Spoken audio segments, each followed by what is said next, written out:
which is now owned by Fender, who are my neighbors in Scottsville. They're like 10 minutes from my house, which makes it convenient to go design guitars with them now.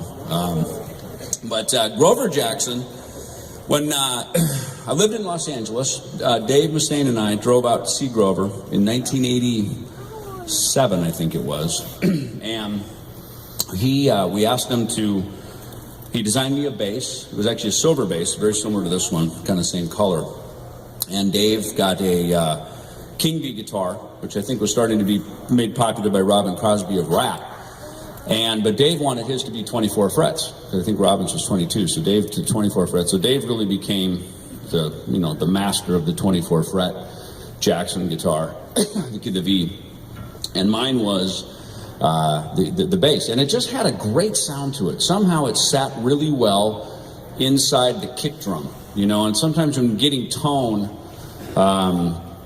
I actually was at Guitar Center in Hollywood on Sunset, and I plugged into, at that time, Harkey had just come out, the aluminum cone speaker cabinets, and there was a, kind of like this, there was a 15 and a 410, and they didn't make heads yet, so Gallion Kruger, the 800 RB, they had that head there, and I plugged the Jackson bass into that head, into those cabinets, and presto, a tone was born. I mean, it was just awesome. It just really, again, kind of back to what I was talking about earlier, the gear supported how I played rather than the gear telling me how to play.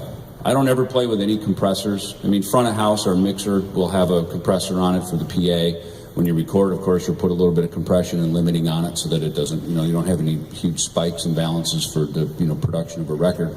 But up here on the stage, this is my compressor.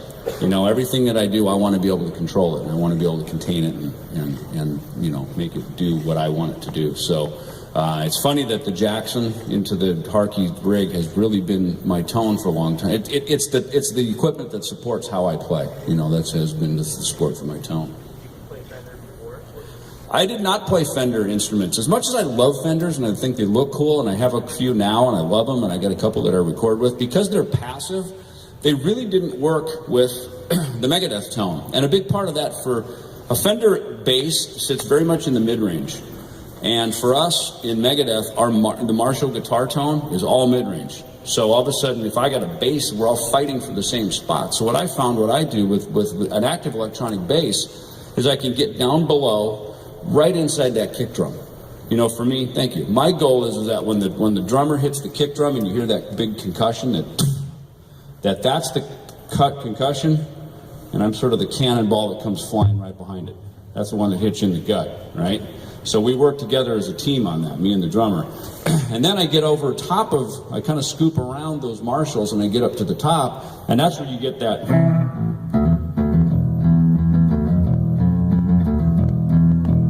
Get that nice top end, right? And I got quite a bit of mid here right now because I don't have a bunch of Marshalls in there, so I'm kind of eating up. I'm kind of featuring all the tone spectrum.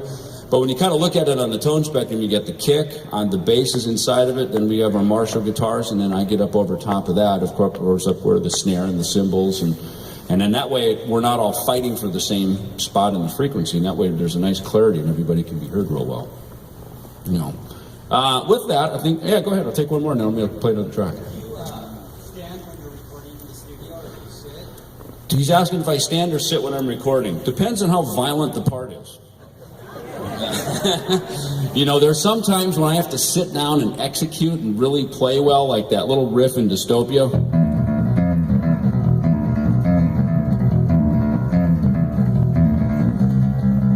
Which is really hard. Because it's not only is it a complex lick, but it's right up against the nut, which the tension is super tight. I mean, if that lick was up here, right, it'd be easy because the strings are kind of loose and bendy, kind of spaghetti up here. But when you're right down here against the nut, it's just like super tight, So sometimes it depends on how, just to execute the part. Sometimes it just feels good to stand up and rock a little bit. And other times, if I'm really kind of honing in on trying to nail something, I'll sit down. And I think the other part of it too, the last album that we did, the Megadeth Dystopia record, I was the first one to record. I recorded all the bass to a click track. There were no drums, there were no guitars, there was nothing. It was just me and Dave sitting there just putting the bass parts down to the click. And then we put the drums around it. Then we put guitars around that, and then we built the song from there. So basically, it was me and the clique, just hanging out, and it was an interesting. I have not ever heard of another record ever made like that, which is kind of cool. But you know, I think probably in our band shows how fundamental of a building block the bass guitar is. You know, I always said that, you know, in metal music, usually it's the rhythm guitar and the drums. Those are the foundation pieces, and then, you know, usually the bass is kind of the mortar that glues the bricks together. I think in this case, I was like the lone brick sitting out there, you know, and it was pretty cool to build the songs around the bass part that was laid down.